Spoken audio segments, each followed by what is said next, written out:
anak ang umiiyak sa dilim. Hinahanap ang amang hindi na uuwi.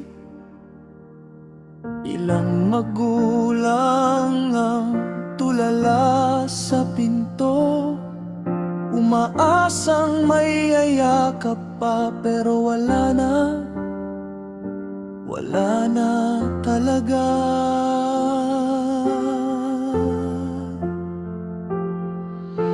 Ilang uniforme ang naligo sa dugo, hindi sa laban kundi sa katahimikan ng sistema.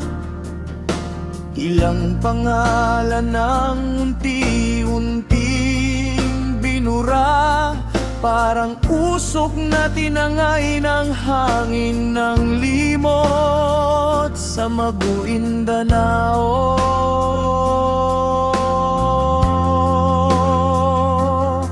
Ilang kwento ang hindi na naisulat, ilang bakit ang hindi na nasagot,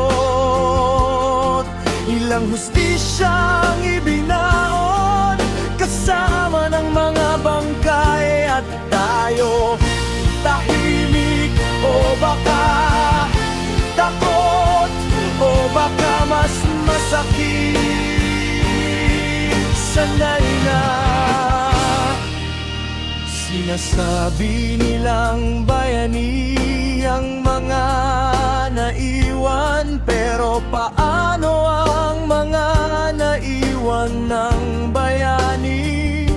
Sino ang kakalinga sa pamilyang iniwan ng tungkulin? Sino ang sasagot sa mga batang nagtatanong, bakit si tatay hindi na umuwi?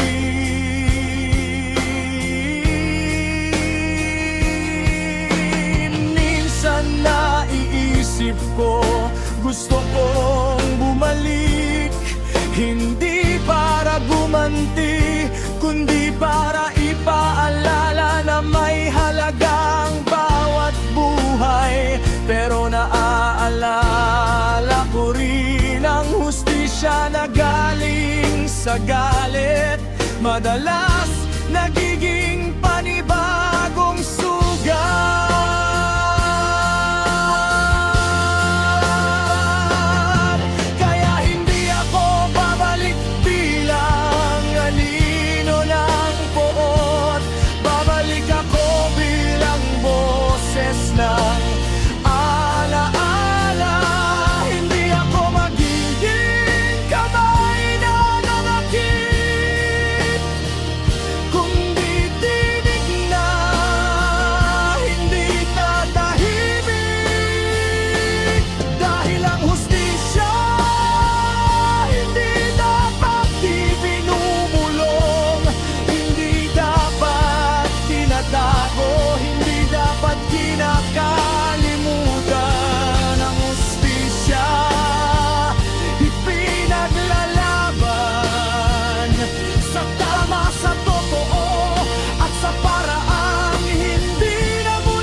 Dahil sapat na ang dugo na tumanak,